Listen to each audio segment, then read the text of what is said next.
Hello, comment ça va? Super contente de vous retrouver pour cet épisode de podcast où je suis enfin arrivée au Costa Rica pour Avida.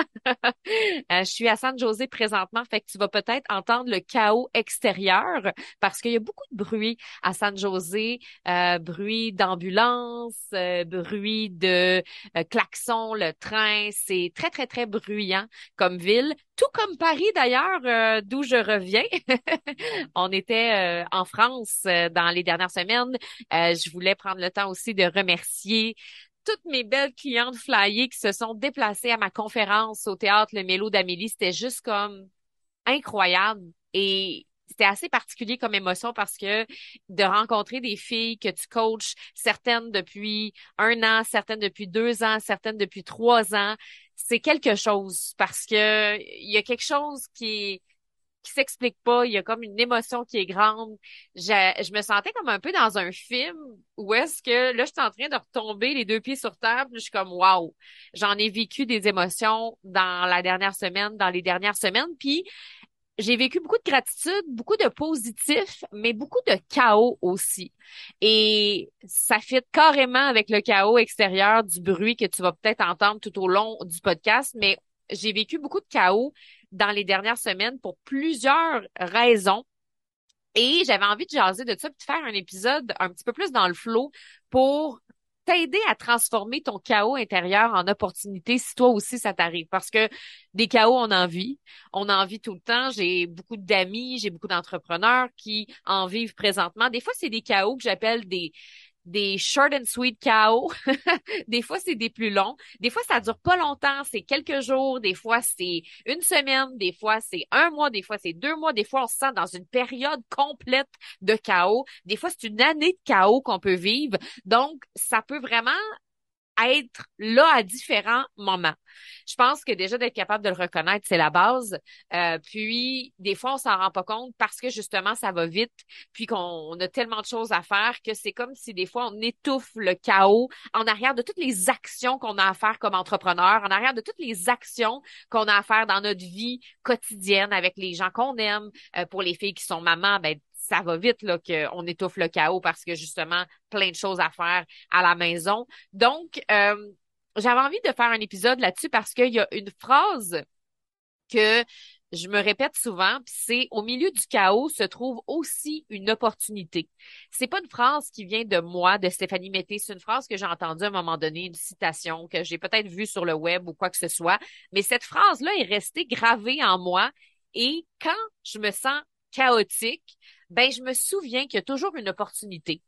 Des fois, on le ressent pas sur le coup, mais ça vient toujours par la suite, ça vient toujours après. Et avec le recul, on fait comme, ah, OK, c'est ça, vraiment. Donc, plus on est capable justement d'en prendre conscience, mieux c'est.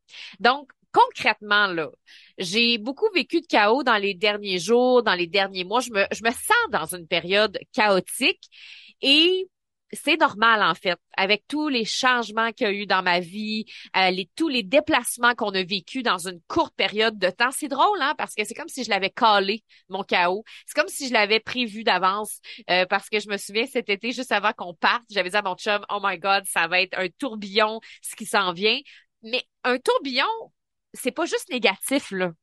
Parce que il y a eu beaucoup de positifs dans ce que j'ai vécu dans les dernières semaines, dans les derniers mois. J'ai vécu un voyage avec ma mère, avec la mère de mon chum.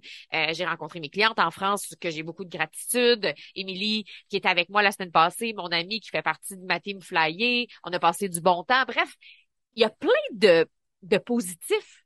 Le chaos peut aussi avoir une énergie positive parce que des fois c'est chaotique, on bouge beaucoup, il y a plein de choses qu'on a à faire. On peut être dans des périodes aussi créatives qui sont super intenses, puis ça veut pas dire qu'il y a pas de positif. Mais il peut y avoir aussi des moments un peu plus difficiles, puis j'ai ressenti beaucoup d'anxiété dans les dernières semaines, derniers mois. Beaucoup de colère aussi, de frustration, beaucoup de tristesse et d'incompréhension. Fait que ça, c'est toutes les choses que j'ai ressenties à différents moments.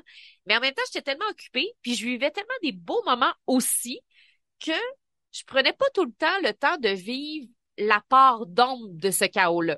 Fait que je m'en rendais pas tout le temps compte. Je m'en rendais compte, mais OK, let's go, il y a quelque chose à faire. OK, on est en restructuration. On s'en va à notre prochaine destination. Fait que, tu sais, pas le temps de vivre pleinement les émotions que j'avais à l'intérieur de moi. Et qu'est-ce qui arrive dans ce temps-là? Tu sais, on le sait, là. Mais des fois, la vie fait en sorte qu'on, même si on le sait, on s'arrête pas.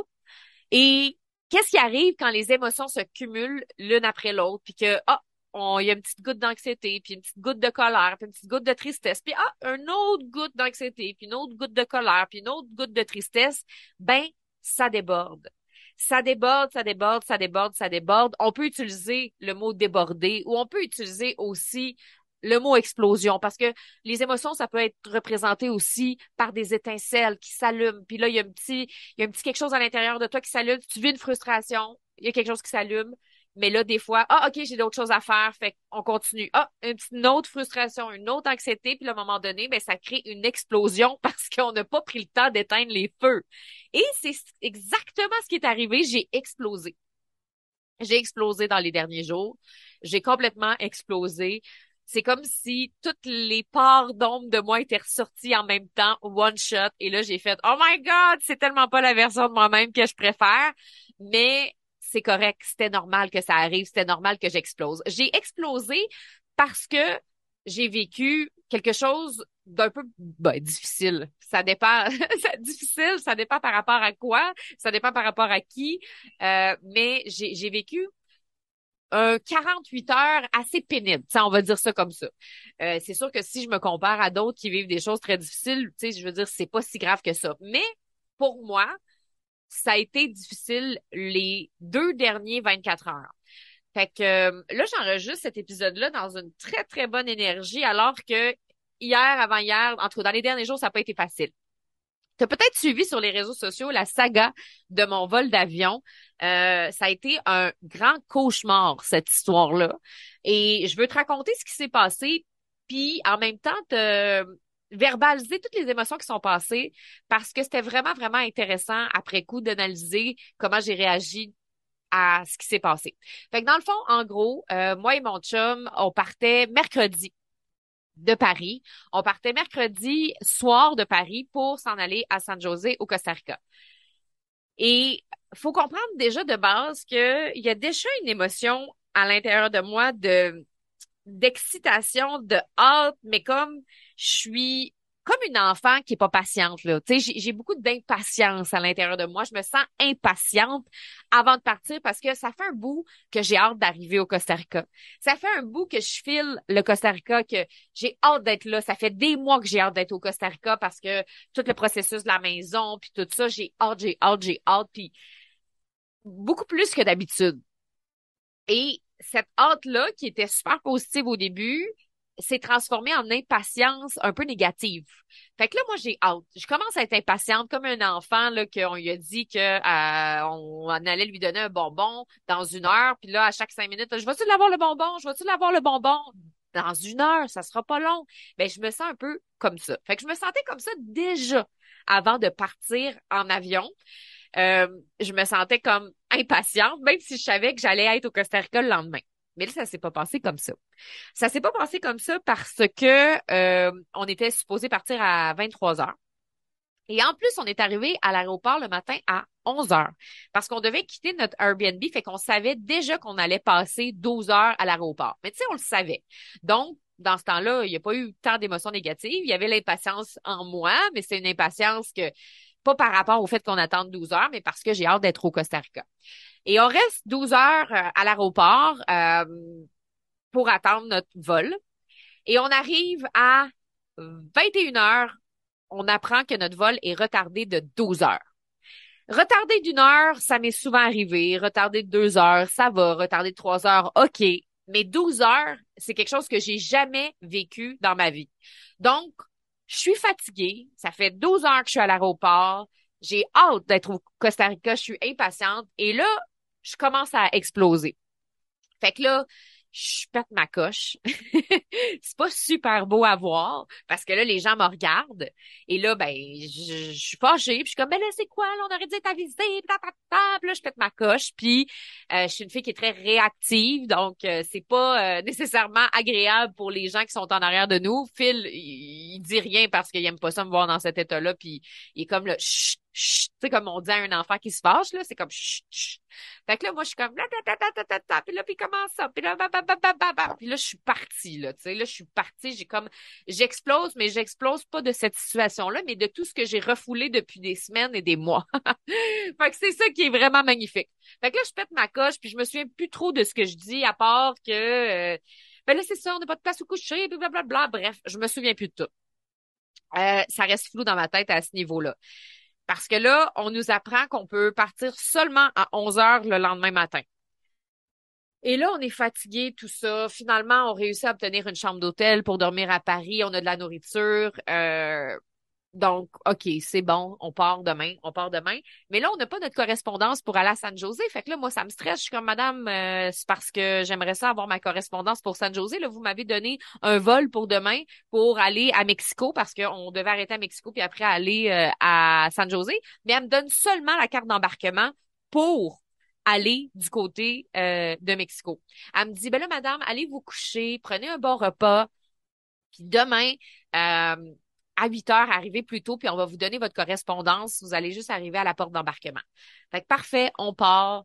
Euh, et là, bon, écoute, qu'est-ce que tu veux qu'on fasse, tout ça? J'ai hâte d'arriver quand même. Et là, le lendemain, on revient à 8 heures le lendemain matin. Et là, en arrivant le lendemain matin, à 8 heures, on sait pas trop où aller. Et là, je croise une fille, puis là, j'ai dit, écoutez, là, je comprends pas, il faut passer l'embarquement, mais j'ai pas ma carte pour aller à San José, Costa Rica. Fait que là, elle dit, oui, oui, passez les douanes, puis allez-y. Mais là, elle me dit, le vol aurait été retardé encore à 23 heures.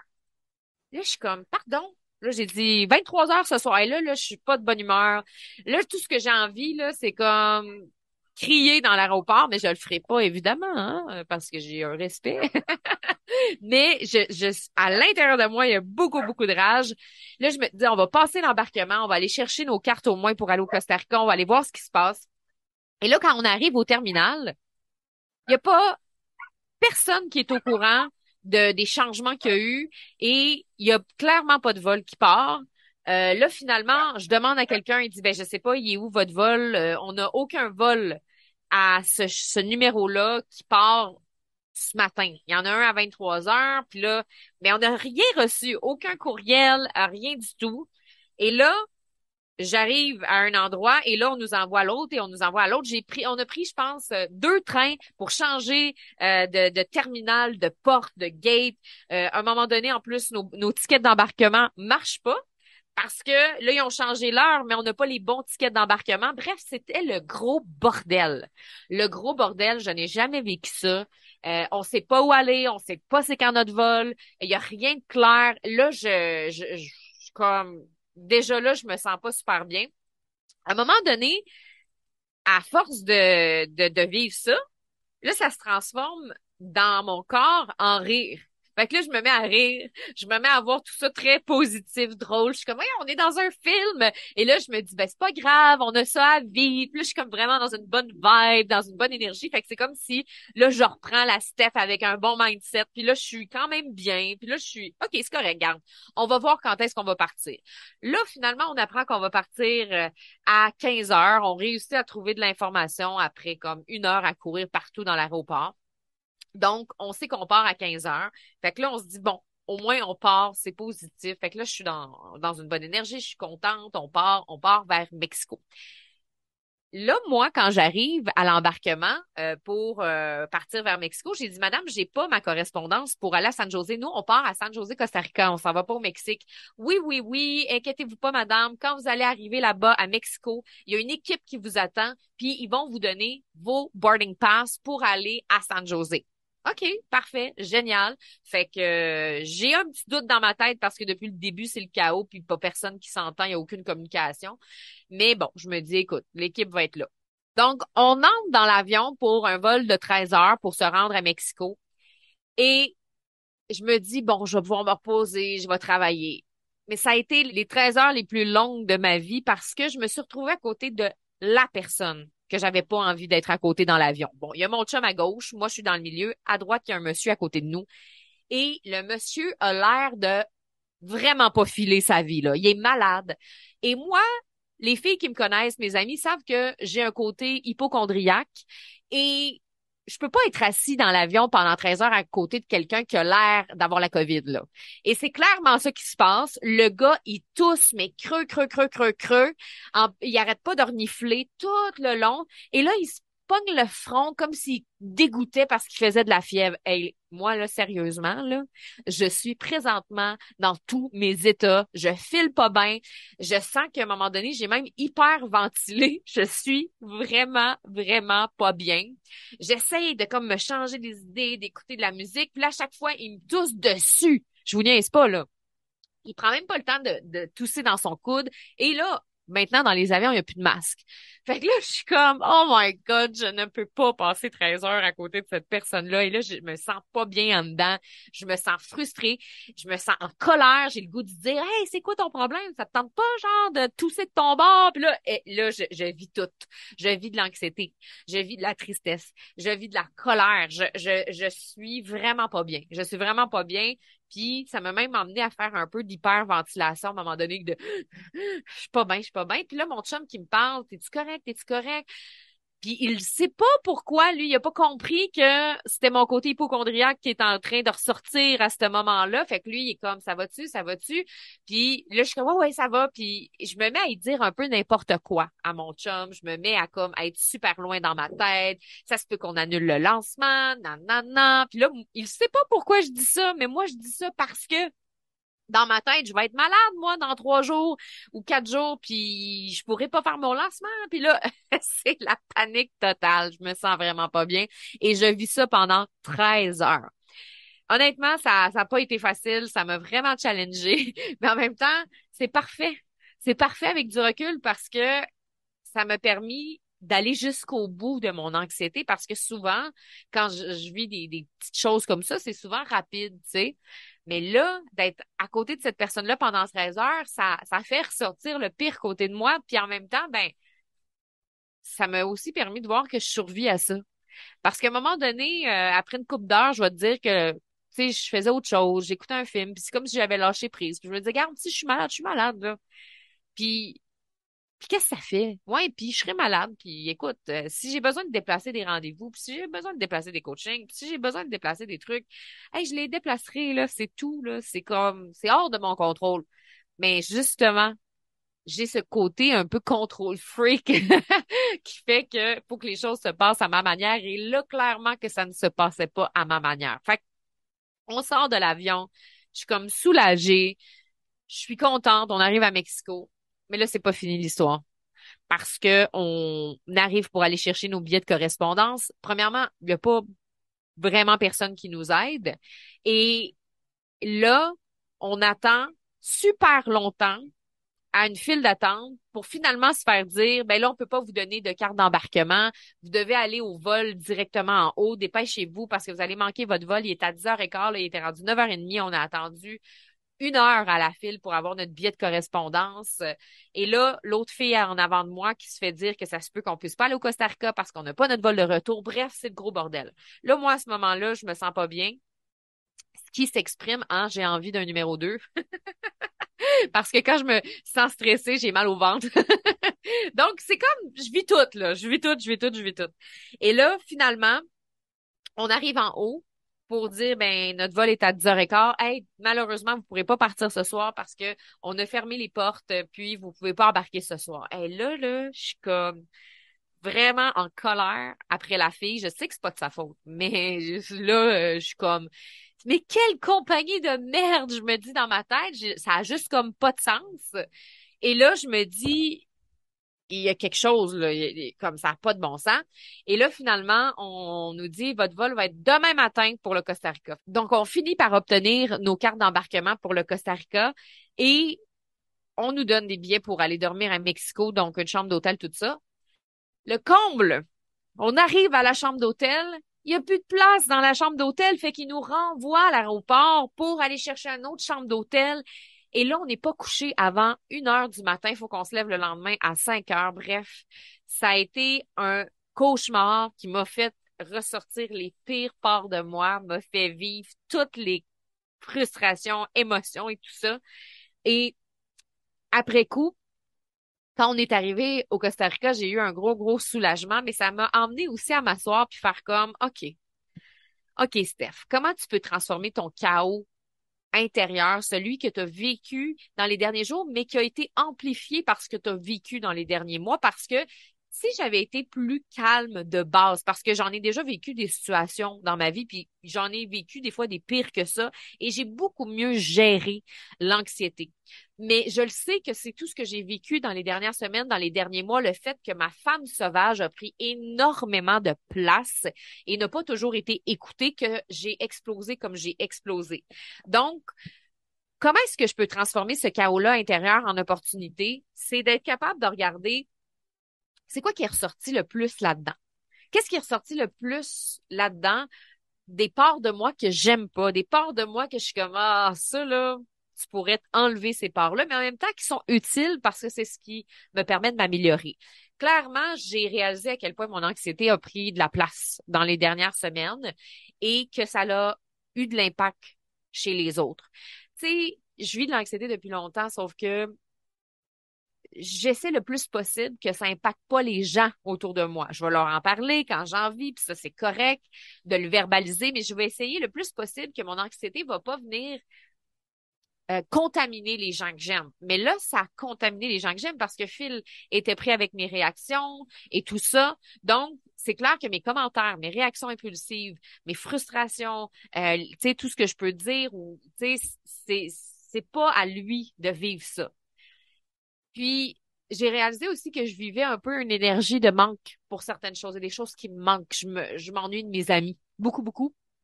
Parce que, tu sais, en voyage, on n'a pas l'occasion d'être avec nos amis, tu sais.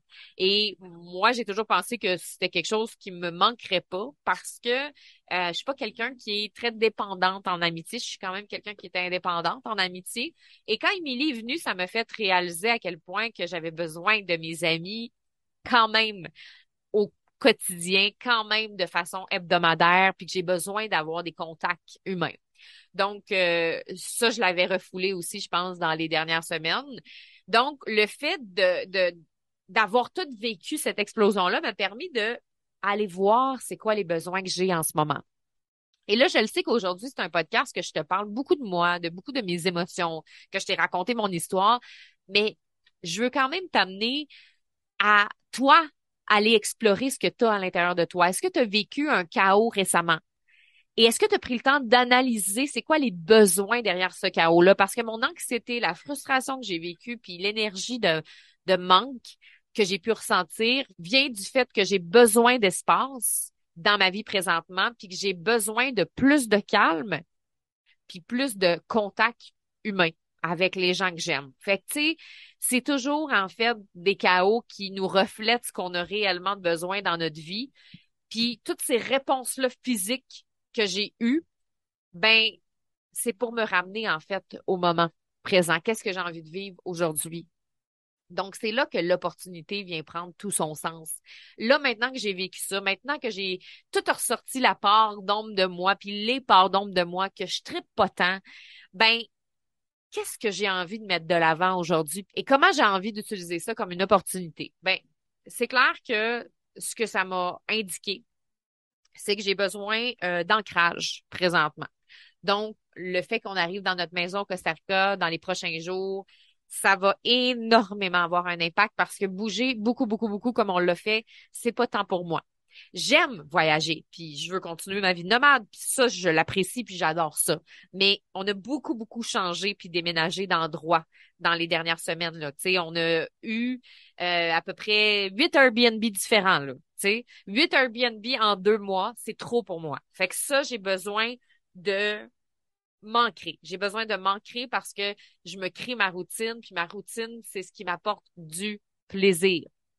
J'ai besoin de mieux manger aussi parce que dans les dernières semaines, vu qu'on bougeait beaucoup, on mangeait moins bien parce que là, OK, on est en transport. Fait que quand on est en transport, ben, on va chercher quelque chose de rapide. Donc, c'est ça. Et, ben, on s'entend qu'avec la France, l'Espagne, ben, on a bu un peu plus que d'habitude, le vin, tout ça. Donc, beaucoup d'alcool, euh, nourriture aussi, pas toujours saine. Donc, ça fait en sorte que, ben oui, ça a un impact sur l'anxiété, la frustration, les émotions. Donc, ce que ça me dit présentement, c'est ancrage, c'est bonne nourriture, entraînement, diminuer l'alcool, retour au journaling aussi pour écrire mes besoins parce que je les aurais probablement sentis plus tôt si j'avais pris le temps de continuer cette routine-là d'écriture alors que je l'avais un peu moins fait et j'ai envoyé des messages à des amis pour leur dire que j'aimerais ça qu'on se parle plus souvent, puis que j'aimerais ça qu'on se fasse des zooms, des cafés, des choses comme ça, parce que même si je peux pas les avoir avec moi en vrai ici, ben au moins je peux verbaliser les choses que je verbalise pas quand je les vois pas pendant des semaines. Tu sais, ça fait du bien parler avec les gens qu'on aime, de ce qu'on vit, puis quand on n'a pas cette opportunité-là parce qu'on la prend pas, ben ça fait en sorte qu'on accumule. Et c'est là qu'on explose. Fait que je sais que c'est un épisode très, très personnel aujourd'hui. Puis j'ai envie de juste te dire, de t'observer quand ça t'arrive. Puis je suis en paix avec mes réactions des derniers jours qui étaient des fois peut-être exagérées. J'ai l'impression que j'étais comme au pire de moi dans certains moments, mais c'est correct, ça fait partie de moi, puis c'est ce qui fait mon charme à quelque part. Mes réactions quand tu regardes ça d'un point de vue cinématographique avec du recul, tu fais comme c'était drôle, c'était le fun. C'est comme une comédie là, tu sais, une comédie dramatique genre. Fait que c'est ça que je voulais te partager aujourd'hui. J'avais envie de te partager d'aller chercher les opportunités en arrière de ton chaos. Souvent, quand on vit beaucoup, beaucoup d'émotions de toutes sortes qui sont pas nécessairement le fun pour nous, c'est parce qu'en arrière, on a besoin de certaines choses. Il y a plusieurs besoins qui s'y cachent. Ça peut être le besoin de passer plus de temps avec ses amis, ça peut être le besoin de mieux manger, ça peut être le besoin de se créer de l'espace, ça peut être le besoin d'ancrage, ça peut être le besoin de mieux communiquer ses émotions, ça peut être le besoin de passer plus de temps en famille. Il y a tellement de besoins qui existent, mais quand il y a des émotions puis des flamèches qui s'allument tout le temps, c'est parce que tu as besoin de t'asseoir et d'y réfléchir et de regarder qu'est-ce qui peut t'aider à être plus heureuse, puis à saisir les opportunités qui vont t'aider à grandir. Donc voilà, c'est ça que je voulais te partager aujourd'hui comme épisode un peu plus introspectif, mais ça fait du bien de parler de ce qu'on ressent parce que il y en a plein d'autres qui vivent la même chose que moi, puis on le dit pas toujours, puis on le vit, mais de mettre des mots sur ce qu'on vit, c'est super, super important. Donc, un appel à l'introspection aujourd'hui, à s'observer, à voir, OK, le chaos qui est là, il est là pour une raison, puis il est là pour m'amener une opportunité de grandir. Donc, voilà. Euh, Si tu as envie de quelque chose d'un petit peu plus concret, aujourd'hui on était plus dans l'introspectif, ben je t'invite à mes 2 jours d'immersion, ça s'en vient, c'est bientôt, c'est la semaine prochaine, je pense, les 3 et 4 novembre prochains, 2 jours d'immersion pour créer ton plan de contenu pour 90 jours. Il y a déjà plus de 1000 femmes, qui sont inscrites à ces 2 jours-là, ça va être de la bomba et ça va être vraiment, vraiment trippant parce que on va vraiment créer un plan de match concret pour t'aider dans ta création de contenu. Si tu manques d'idées ces temps-ci ou que tu en as trop, tu sais pas par où commencer, que tu as besoin d'un boost parce que des fois, les médias sociaux, ben, t'écœurent un peu parce que tu sais plus trop où te lancer, quoi dire, quoi faire, comment exprimer ça. Ben, je t'invite à venir passer ces 2 jours-là avec moi. C'est gratuit. C'est une grande valeur. Puis je te prépare vraiment un contenu top qualité. Fait que si ça te tente de venir, tu peux t'inscrire dans les notes du podcast. Puis on se retrouve la semaine prochaine pour un autre épisode. Bye!